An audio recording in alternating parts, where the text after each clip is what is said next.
Hey Cool Explorers, today I'm going to be explaining the process to make a symmetrical abstract art piece.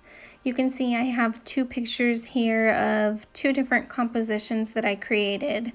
It's a really simple process and can be a lot of fun. Symmetrical means that it is made up of exactly similar parts facing each other or around an axis. So that means in my art project, you can see the symmetry because one side is the same as the other. If you were to fold my paper in half, you see the same thing on the left as you do on the right. You can also fold my paper from top to bottom and you see the same thing on the top that you would on the bottom. So this is showing symmetry. The materials you will need for today's lesson are a couple pieces of paper. They can even be construction paper or lined notebook paper. You'll need possibly a few crayons or markers, a few items from around the house that you can trace to make a perfect circle. So I found a lid here, and then I have a couple of Easter egg halves that worked really well for this project. A little bit of glue, can even be a glue stick, and scissors. And something I really liked to add to mine was some magazine clippings, something that has some kind of picture or colors or patterns on it to make your project a little bit more fun. The first thing you want to do is take a couple of your circles that you gathered from around the house and start tracing them. Make sure you do a couple different sizes on each sheet of paper. That way you have some variation in your artwork. If you are tracing it on the blank paper like I am right here, then you're going to want to add some color to it and patterns and designs in a moment. But if you're tracing your circles on the magazine paper, then you should already have the colors and patterns there for you.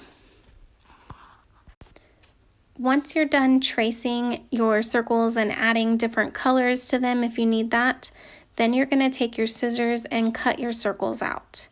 Be careful when you're cutting your circles out because you want to stay directly on your lines or just outside your circle line so that your picture can look as symmetrical as possible. We want it to be as close to a perfect circle as you can get. If you're using magazines, I know they're kind of thin and hard to cut out, so just be careful and take your time. Here you can see me tracing a couple circles on the magazine paper and getting ready to cut them out as well so that they're ready for our next step in our project. Once you have all your circle pieces, we're going to start dividing our circles into fractions. We're going to fold them and create parts, equal parts. So a fraction means something is divided into equal parts. On the bottom of the chart that I made, it shows the whole circle. That's called one whole because it's not divided into parts. When you look at the top, you'll see one red line going through the circle showing that that one is divided in half, so you have two equal parts. That's what we call halves. The one to the right has two red lines showing that it's divided across one way and then again another way to make fourths. So you have four equal parts. And then the bottom left shows eighths. So you have three red lines going across to create 8 equal parts. These red lines are going to represent where we fold and cut on our circles to create the different pieces, but making sure that they're the same size.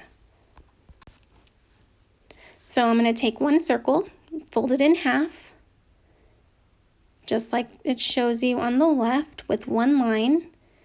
So we have 2 equal parts. On that fold, I'm going to carefully and slowly cut to make sure my circle is in 2 equal parts with a nice straight line.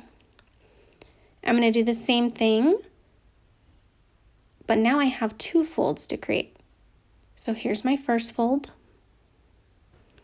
and then left to right for my second fold. And now when I open it up, I have 4 equal parts cut across the middle, and then the middle of both of those sections that we made. So now you can see I have 4 equal parts, which is called fourths. My last one we're going to do is to create eighths. So we have several folds we need to make. Fold it in half. Fold it in half again. This is our second fold. And one more time. So 3 folds, and this is going to give us 8 equal parts. If you open it up and count the sections, you should see 8.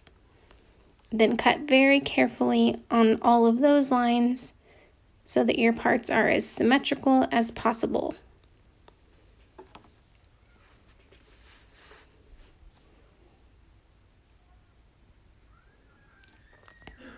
Remember, symmetry means that they're made up of similar parts and that they are facing each other. So just like how I'm placing these pieces around to create a circle, they're facing each other to create that symmetry.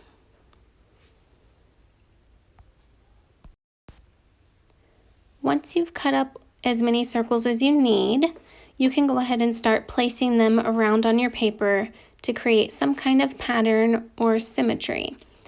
I just played around with it for a long time, and in this video I didn't glue them, but once you have the design that you are happy with, you'll go ahead and glue it to the page, and you can decorate the background, or you can even decorate your background paper before you add glue to it if you plan on coloring in the background. If you have construction paper, you may not need to color the background.